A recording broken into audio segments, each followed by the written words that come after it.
A profound, sickening satisfaction washed over me the moment I hit send. Checkmate. I had exposed her. I had warned him. I had drawn the line in the sand that he refused to see. And then the bathroom door clicked open. Ethan stepped out, a towel slung low on his hips, another one ruffling through his damp hair. A cloud of steam followed him, curling around the doorway into our bedroom. He was smiling, relaxed, unguarded, the end-of-day kind of smile that used to make my breath catch. But that smile faltered the instant he saw my face. "What's wrong?" he asked, concerned, his voice soft, laced with love that now felt unearned. Before I could answer, his phone, still on the nightstand, vibrated. Not once. Not even twice. It began a frantic, nonstop tremor, screen flickering with notification after notification. Group messages, calls, tagged alerts from the Foster McKinley family WhatsApp group. It was a digital seizure. He stared, then picked it up, and everything began to unravel. I had braced for yelling, for the slammed doors, the accusations. I imagined the escalation, his voice rising, mine cracking, tears, pain, some eventual reconciliation where we both said things we didn't mean but somehow made it through.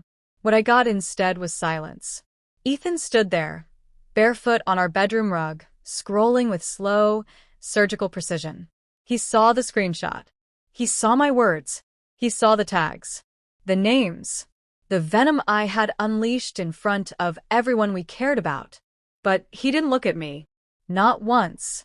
And then, as if following a predetermined sequence, he placed the phone face down, walked into the closet, and began to get dressed. Jeans, a button-down, his leather jacket, car keys, wallet. When he finally spoke, he didn't even turn to face me. "Rachel," he said, and my name in his mouth sounded like a stranger's. "You crossed the line." "Ethan, wait. What are you doing?" My voice trembled, somewhere between indignation and fear. "We need to talk about this." He turned, slowly. His expression was unreadable. Not angry. Not even sad. It was something worse. Final. "I already spoke to my lawyer. I started drafting the petition the moment I saw your message while I was in the shower. It's over." I staggered forward. "You're divorcing me? Over a group message?" A bitter, hollow chuckle escaped him. "No, Rachel. Not a divorce." He looked at me then, really looked, and his voice dropped to a whisper that punched through bone. "I'm filing for an annulment. Fraud." It hit like a gunshot. "In the eyes of the law," he continued, precise, calm, "this marriage never existed." And then he was gone. The door clicked shut with surgical finality. 3 hours ago, the email from Truman and Walters LLP arrived. I haven't opened it. I can't. The subject line stares at me like a death certificate. Petition for annulment. Ethan Foster versus Rachel Foster. I sit in my living room. The silence here is oppressive. Just days ago, this house buzzed with quiet, familiar noise. Ethan's clacking keyboard in the home office. NPR murmuring from the kitchen radio. The smell of his coffee. Now, the floorboards creak like they miss him. I trace it all back.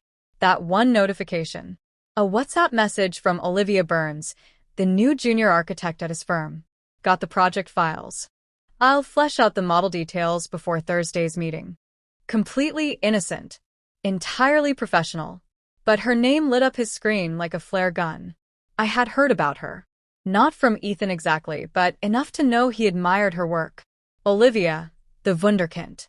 Ivy League, 26, brilliant, beautiful, ambitious. I should have ignored it. Instead, I reached for his phone.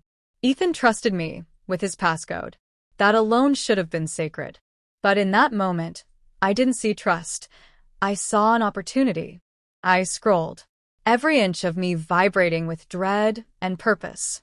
There was no flirty banter. No emojis. No midnight chats. Just files. Building permits. Structural concerns. Meetings. Until I saw it. Olivia. Client just sent another 30 minor revisions. I'm going to need more coffee. Ethan. The sludge they serve in the office is a crime against humanity. Don't drink it. Olivia, haha noted. I'll brave the cafe downstairs. Ethan, good call. That was it. But to my war-tuned mind, it was proof. Not of an affair, but of intimacy. They had inside jokes. Coffee codes. I didn't feel relief. I felt rage. And I struck. I took a screenshot, cropped out the work context, uploaded it to our extended family's group chat. And then I typed, I think everyone here deserves to know the kind of woman my husband's new coworker Olivia is. Private jokes with married men. God knows what else. Maybe you can pass along a message. Stay away from my husband, homewrecker. Then, the final blow at Michael Geller. Maybe HR should reconsider who they're hiring. This isn't just unethical. It's disgusting. Michael was Ethan's colleague. And my message, my fury, my humiliation of Ethan, went straight to his entire professional circle. I felt victorious. Justified. For about 10 minutes. The aftermath was instant. Ethan didn't come home that night. My texts were unanswered. Calls went straight to voicemail. I was blocked. On everything. The group chat remained frozen. My tirade sat alone, like graffiti on a church wall. Eventually, the replies came, his sister. Thinking of you both. My mother. Pleading face Ethan's mother. Rachel, we are profoundly disappointed. Disappointed. Not angry. Not shocked. Just disappointed. The worst word in the English language. In desperation, I called my sister Megan. He was cheating. I sobbed. Emotional cheating. You should have seen their messages. Stop. Her voice was cold steel. You didn't find cheating. You found workplace banter. You chose to twist it.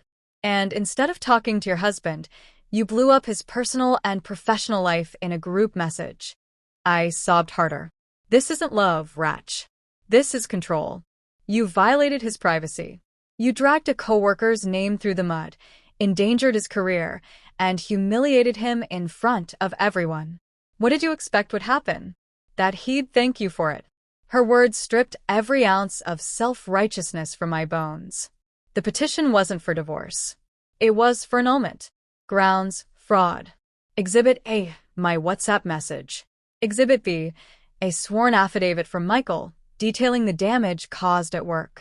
Exhibit C, Ethan's statement, referencing the college classmate incident from last year, when he'd calmly warned me about his one non-negotiable boundary.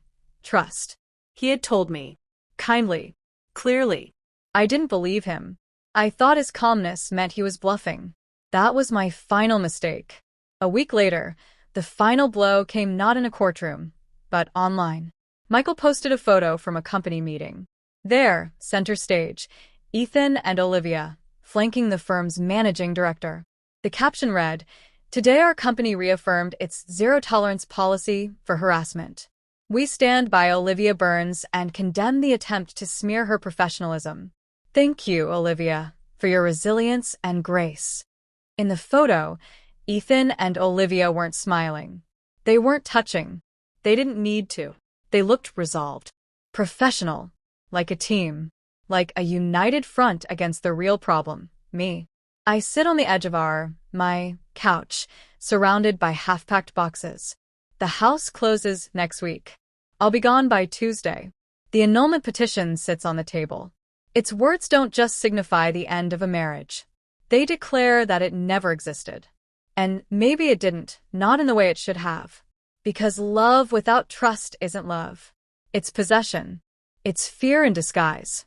And in my darkest corners, one final thought still slithers up. If only he had reassured me more. But it dies quickly. Because the truth is simple and merciless. He didn't need to reassure me. I needed to trust him. And now I know, too late, what love was supposed to be. And what I was never ready to give. The moving van came on a Wednesday. I watched from the second-floor window as two men in blue uniforms hauled his furniture into the truck like it was any other job. To them, this wasn't a life collapsing. It was just another client. Another brownstone. Another address. I hadn't seen Ethan since the night he left. But his silence hadn't ended with the door closing. It echoed through every aspect of my life. The day after the petition arrived, my freelance work started to vanish. One by one, clients who once praised my creativity now offered polite excuses and schedule delays. I was untagged from a collaborative post by a boutique branding firm I'd worked with for 2 years. I shouldn't have been surprised. Our professional worlds overlapped more than I realized. Olivia Burns, for instance, followed some of the same circles I did online. Her quiet post, an open letter about workplace harassment, never mentioned my name, but everyone in our shared networks knew. She didn't have to accuse me. Her professionalism did it for her. And Ethan, he didn't say a word. Not until the day I showed up at his firm. It was a reckless, humiliating act of desperation. I told myself it was closure, a conversation, an apology. But if I'm honest, it was a plea. I stood in the lobby of Archer Plus Gray Architects, wearing the same beige trench coat Ethan once complimented me on. The receptionist looked up, immediately tense. "Hi," I said with a forced smile. "I'm here to see Ethan Foster." She blinked. "Do you have an appointment?" I hesitated. "No, but we were married." There was a beat of awkward silence before she picked up the phone. A minute later, Ethan appeared from the glass doors at the back, flanked by a younger associate. When his eyes landed on me, his steps faltered for just a second. There was no warmth and no recognition, just obligation. He gestured to the associate. "Give us a moment." We stood across from each other like strangers at a train station. "Rachel," he said evenly, "this isn't the place." "I know," I whispered, my voice already trembling. "But you blocked me everywhere." "I didn't know how else to." "You could have respected the silence," he said, cutting me off. "The same way you refused to respect my boundaries when we were together." I flinched. "Please." "I didn't come to argue. I came to apologize." "Ethan, I was scared. I thought." "You thought what?" His voice was suddenly sharp. "That the woman I work with, who, by the way, has a fiancé, was sleeping with me because we joked about coffee?" I opened my mouth, but he wasn't done. "You humiliated her. You humiliated me. You dragged my coworkers into a public meltdown because you couldn't handle your own insecurity. And now you show up here?" "I didn't mean for it to go that far. You didn't mean to tank my career?" he snapped, his voice rising. Heads turned in the lobby. "You didn't mean to nearly get a junior architect blacklisted across the city for something that only existed in your imagination? That's what you didn't mean?" I swallowed hard. His jaw tightened. "I protected Olivia because she did nothing wrong. And because she's an actual adult who doesn't let fear become cruelty." Tears stung my eyes. "Ethan, please, I just need a chance to explain." "No," he said coldly. "You want forgiveness without accountability. And I'm done giving you that." I tried one last time, my voice breaking. "We had something, Ethan. 2 years. That doesn't just disappear." His eyes, once warm and familiar, were cold. "You erased it the moment you hit send." Then he turned and walked back through the glass doors, leaving me standing there in a sea of eyes and whispers. That night, my sister Megan showed up at my apartment with takeout and a face full of disappointment. "You need to stop chasing him." I just needed closure. Megan rolled her eyes. "Closure isn't something someone gives you. It's what you earn by cleaning up the mess you made." I stared at the table. "It wasn't all my fault." She leaned forward. "Don't do that. Don't dilute the truth now that it's inconvenient. You blew up your marriage. You humiliated a woman you never met. You weaponized a group chat with people who trusted you. You turned a moment of doubt into a nuclear strike." "I know." My voice was barely audible. "Do you?" she asked, eyes sharp. "Because you keep acting like this was a misunderstanding." It wasn't. It was cruelty born from fear. You didn't just distrust Ethan. You punished him for your own insecurity. I couldn't argue. I didn't have the energy. She continued, her tone softer. "Do you want to fix anything? Start with an apology. A real one." "To Ethan?" "No," she said. "To Olivia." The idea made me nauseous. But I did it. I found Olivia's professional website. There was a general contact form. I typed, deleted, retyped. The first drafts were drenched in excuses. I started again. What I finally sent was this: Olivia, you don't owe me a response, and I wouldn't blame you if you never read this. I want to offer a sincere apology. I violated your privacy, disrespected your professionalism, and caused damage to your reputation for no reason other than my own unfounded fear and jealousy. You did nothing wrong. I am deeply ashamed of what I did, and while it doesn't undo the harm, I needed you to know I recognize it. I am sorry, Rachel. She never replied. I didn't expect her to, but somehow, sending it unclenched something in me. A month later, the annulment was finalized. Ethan didn't show up in court. He didn't need to. His lawyers did everything by the book. Efficient, professional, detached. Just like him. As the judge signed the final document, I felt nothing. Not relief. Not sadness. Just a numbing acceptance. My marriage had ended not with a betrayal. Not with infidelity. But with me. My fear. My pride. My inability to believe that someone could love me and still have a life outside of me. It's been 6 weeks since Ethan walked out. I'm renting a tiny studio across town. It's quiet here. Too quiet. My therapist says silence is part of the healing. I'm trying to believe her. Every morning I brew coffee, not his favorite roast, not the kind I used to make to please him. Just mine. I drink it black now. I don't check his social media. I don't reread the messages. I don't stalk Olivia's fiancé to prove a point that never existed.